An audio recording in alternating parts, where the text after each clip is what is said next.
I bent over and gave him a kiss, and he grabbed me, and he said to me that, "You are my son." Sammy Davis Jr. was undoubtedly one of the greatest entertainers of the 20th century. His talent as an actor, singer, and dancer solidified his status as a legend in the entertainment industry, but he had to fight hard to make a name for himself, facing prejudice and battling personal demons that eventually cut his life short. And as if that wasn't enough, something really heartbreaking went down in his house as he was fighting for his life. But what truly shocked the world was the revelation made by his son, confirming all the rumors we've been hearing for ages. Watch this video to find out about the dark rumors Sammy Davis Jr.'s son has recently confirmed. Before we reveal some of the rumors confirmed by Sammy Davis Jr.'s son, let's take a moment to understand the early events that shaped this musical legend into the iconic figure we know and love. Early life: Sammy Davis Jr. came into this world on December 8, 1925, to Elvira Sanchez and Sammy Davis Sr. His mother was a chorus line dancer at the Apollo in Harlem, while his father was a lifelong dancer and vaudevillian. As a little boy, Sammy found himself in the spotlight before he could even take his first steps. Despite his limited vocabulary, audiences couldn't get enough of his expressive faces. They looked like the perfect show business family, but things took a turn for the worse when Sammy was only 3 years old. His parents went their separate ways. His father, not wanting to be apart from his son, took full custody of little Sammy and brought him along on his travels. Thanks to his father's career, young Sammy had already performed in 50 cities before he even turned 4. It may have seemed like an exciting adventure for a young boy, but there was a painful truth hidden beneath the surface. You see, Sammy's father and Will Mastin, who together formed the Will Mastin Trio, faced prejudice on a daily basis. They did their best to shield Sammy from the harsh realities of discrimination, but it wasn't long before he experienced it firsthand. Back in 1944, Davis was drafted into the US Army at just 18 years old. This young man, who had only ever known the spotlight, suddenly found himself in the chaos of World War II as part of the 1st Integrated Infantry Unit. It was clearly the beginning of his ordeal. The white soldiers, particularly those from the South, made Sammy's life a living hell. Despite weighing just 120 lb, he found himself in fistfights almost every single day. These fights led to multiple broken noses, giving him his trademark pancake nose. But the physical violence was just the beginning of the torment he endured. When they weren't physically attacking him, the white soldiers found other twisted ways to make his life unbearable. They once forcibly painted his skin bone white, and another time tricked him into drinking a beer that had been urinated in. It was a nightmare he couldn't wait to wake up from. It was at this point that Davis realized the hard truth. Jealousy was not what his father and Will Mastin battled with, as he had thought all these years. Finally, in 1945, after a year of relentless turmoil, Davis was able to return to show business. But he wasn't the same guy anymore. He had come to terms with the fact that the world was against him, but he was still determined to show everyone that he was a star, no matter what it takes. Rise to fame.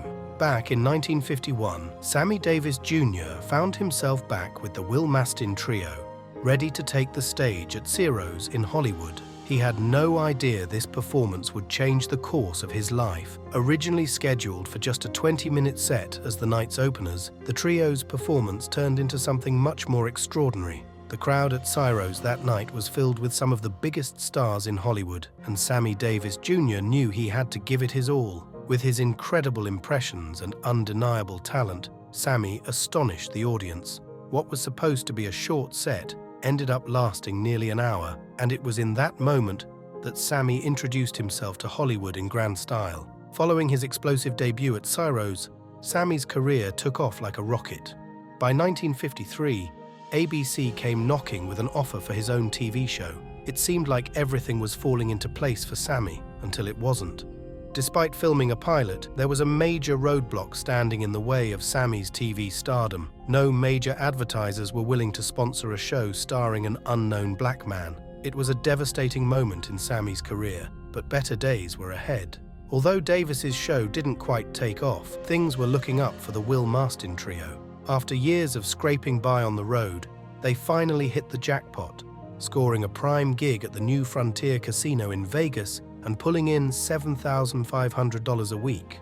The days of getting stuck in the black part of town when they played at a white casino were finally over. New Frontier treated them far better and even hooked them up with sweets. It was like a dream come true, and Sammy Davis Sr. and Will Mastin knew they owed it all to Sammy. So to show their gratitude, they decided to do something pretty epic. Right after landing that sweet gig at the New Frontier, they surprised Davis with a brand spanking new Cadillac. They even went the extra mile and had his initials painted on the passenger side door.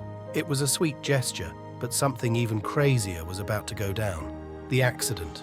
Back in 1954, November 19th started off like any other day for the legendary Sammy Davis Jr. He was in the midst of working on a killer movie soundtrack and cruising down Route 66 in his slick Cadillac, living his best life. Little did he know that this day would take a terrifying turn that would leave a lasting impact on him.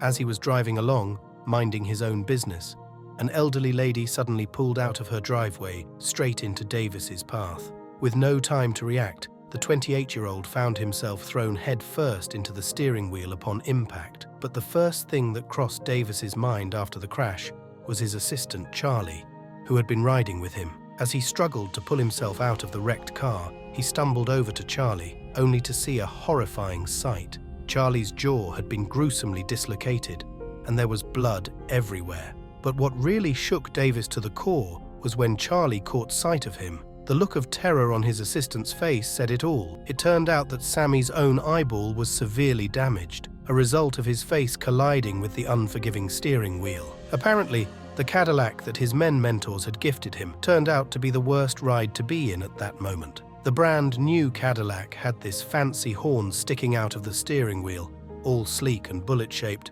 but when Sammy crashed the car, his face went right into that horn. In fact, this terrible accident made Cadillac change the design of the wheel, but it was too late to save his eye. So there he was, wondering if he could still perform with just one eye.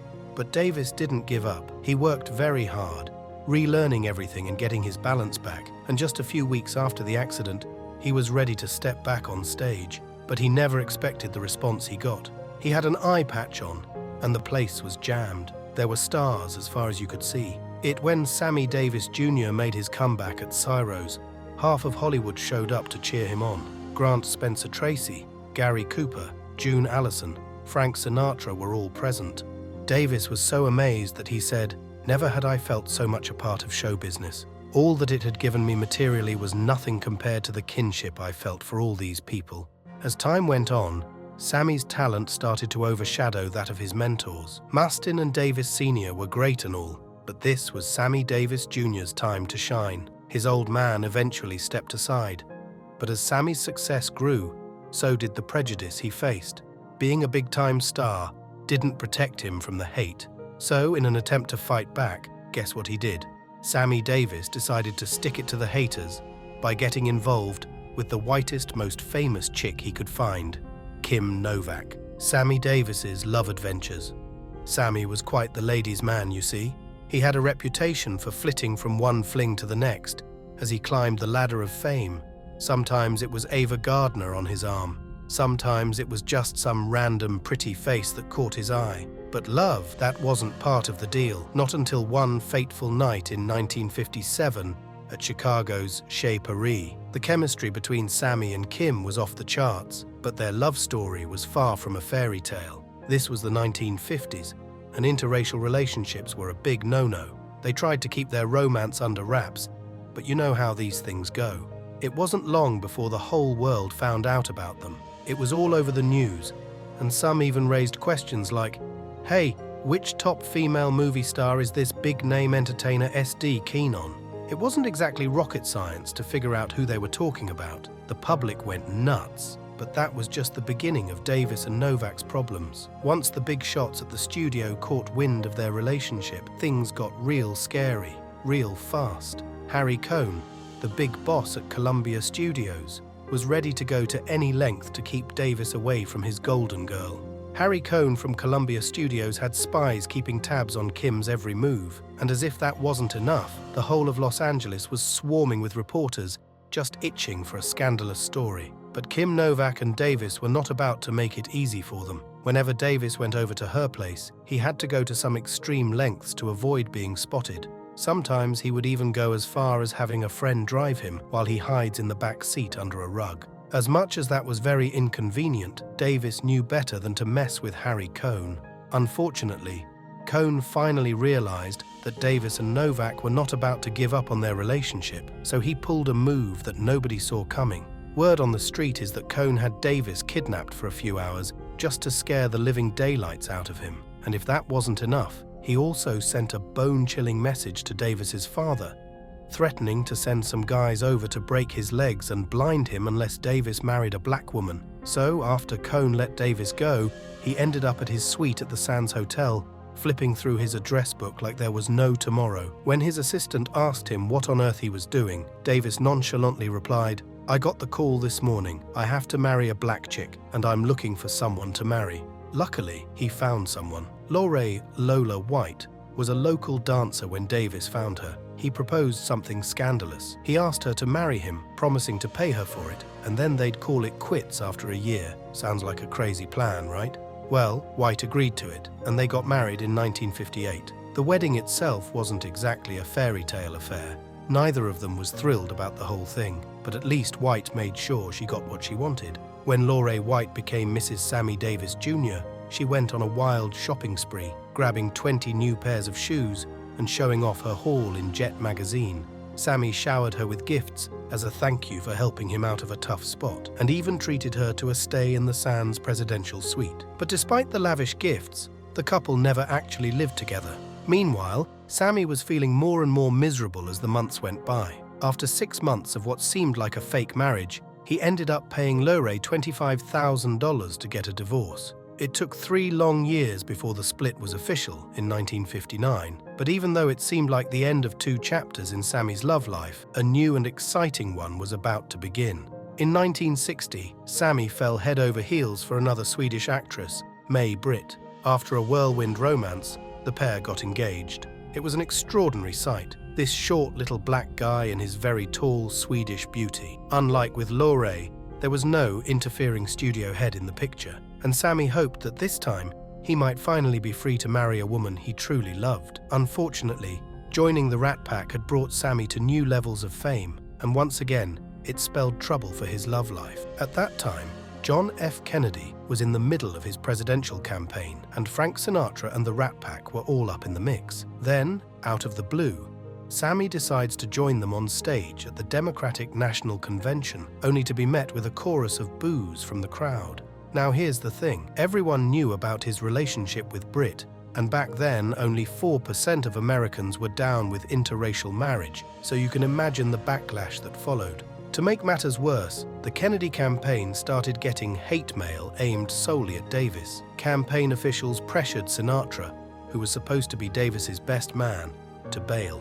Kennedy and his crew were worried that Davis's scandalous relationship could mess up their shot at the presidency, so Davis had to swallow his pride and decided to postpone the wedding until after the election. Kennedy ended up winning, and 5 days later, there's Sinatra standing next to Davis at the altar. But this wasn't exactly a fairy tale ending for Davis. May-Britt gave birth to a daughter, Tracy, and the couple adopted 2 sons, Mark and Jeff, under some shady circumstances. But being married to Sammy Davis Jr. wasn't a walk in the park. The guy was always performing, leaving little time for family. The whole thing was a disaster waiting to happen, and eventually, it all came crashing down. They called it quits in 1968, after Sammy came clean about having an affair with singer Lola Falana. But not everyone was convinced that the affair was the real reason for the split. Some thought that Sammy used it as an excuse to end the marriage. They believed that Sammy and Lola only had a professional relationship, with Sammy helping to kickstart Lola's career by giving her a role in his musical Golden Boy. However, after Davis's marriage fell apart, he started going off the rails. Sammy Davis Jr.'s dark side. We all know Sammy Davis Jr. as the incredible performer who dazzled audiences with his talent and charisma. But behind the glitz and glamour, there was a darker side to Davis that few knew about. Davis was no stranger to drinking, smoking, and women, but as the 1970s rolled around, he took his vices to a whole new level. It was like he was a different person altogether. His assistant couldn't help but notice the change in him. The once suave and sophisticated Davis was now surrounded by a shady entourage and indulging in increasingly wild behaviors. He even started carrying around a trunk full of adult films, which he would screen at his wild parties. One of the most shocking incidents was on the day of his wedding to Laurel White. Instead of celebrating, Davis got completely intoxicated, likely because he was marrying a woman he didn't love. This led to a terrifying moment when he snapped and tried to choke his new bride as they walked to the honeymoon suite. Luckily, White managed to escape, but Davis's night was far from over. Later, his assistant found him in his hotel room with a revolver pointed at his head, crying out in despair. It was a terrifying moment, but thankfully the assistant was able to intervene and prevent a tragedy. 6 months later, Davis finally divorced White, but the damage had been done. His life had spiraled out of control, and it seemed like there was no turning back. Sammy Davis Jr.'s final shot at love. Despite all the hardships Sammy faced, he managed to win over white audiences. Unfortunately, he still couldn't catch a break with black audiences. It's like they just wouldn't accept him, no matter what he did. But then, he went and got himself involved with his third and final wife, Altaviza Gore. The word on the street is that he thought marrying a black woman for real would finally earn him the acceptance he craved. And Gore? Well, she couldn't believe her luck. Landing a catch like Sammy Davis Jr., that's like hitting the jackpot. But it was more like a curse than a blessing. At that time, Davis had gotten himself hooked on those dirty movies, and that led to some pretty messed up experiences, like him forcing his wife into things she didn't want to do in the bedroom. So there she was, Altaviza Davis, officially stuck in a marriage of convenience with a man who was slowly losing his grip on reality. Sammy Davis Jr.'s health battles and death. Davis was known for puffing away like a chimney. He didn't just smoke, he practically made it an art form, especially when he was on stage, belting out those long, soulful notes. Nat King Cole even warned him about the damage it could do to his vocal cords. But Davis was all about the flair, and he eventually paid for it. In 1988, the trouble began. His throat started acting up, and before long it was diagnosed as throat cancer. But he kept on performing, and somehow his voice seemed to get even better. It was like he was defying the odds with every note he sang. Then an ultimatum from the doctors: get the surgery, but say goodbye to that golden voice. For Sammy, not being able to sing was like taking away a piece of his soul, so he made a choice: no surgery. He knew what was coming, but he wasn't going down without a fight. And Sammy said if he couldn't sing, he didn't want to live. But while he was battling his health and facing the inevitable, some of his own people saw an opportunity to cash in. They looted his home, taking everything from artwork to jewelry to priceless memorabilia. It's heartbreaking to think that someone who had given so much to the world was being taken advantage of in his weakest moments. And then on May 16, 1990, Sammy Davis Jr. left this world at the age of 64. But the story doesn't end there. The very next day, the IRS showed up at his doorstep to claim what he owed them, over $7 million in taxes. After years of standing by Davis through thick and thin, she was left with nothing but a mountain of debt.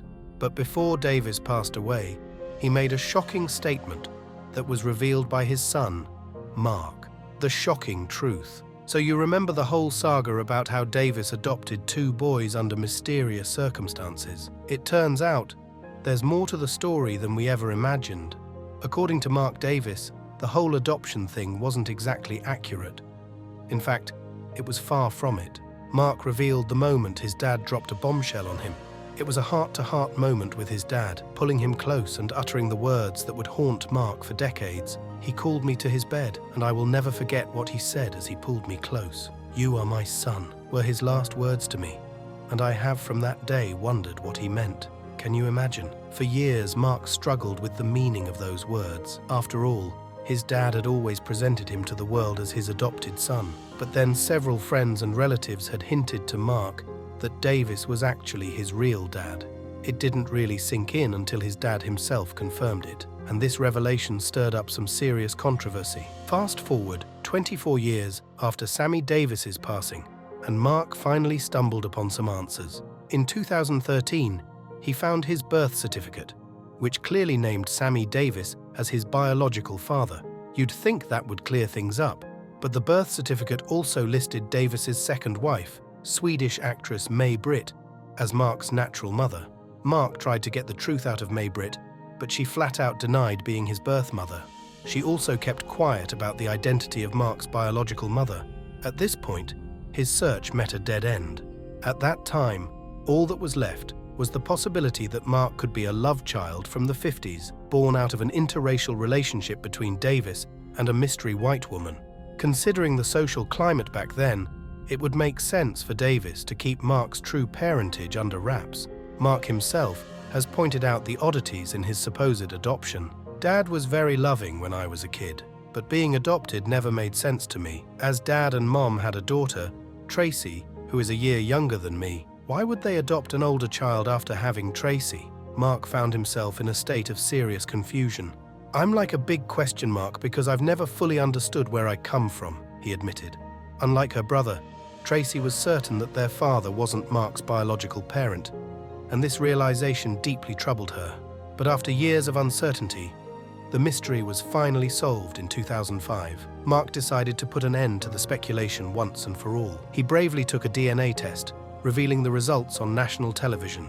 Sadly, the results confirmed what they had suspected. They did not share the same biological parents. This only gave rise to new, unanswered questions. Who are Mark's biological parents, and what will he discover next? Only time will tell.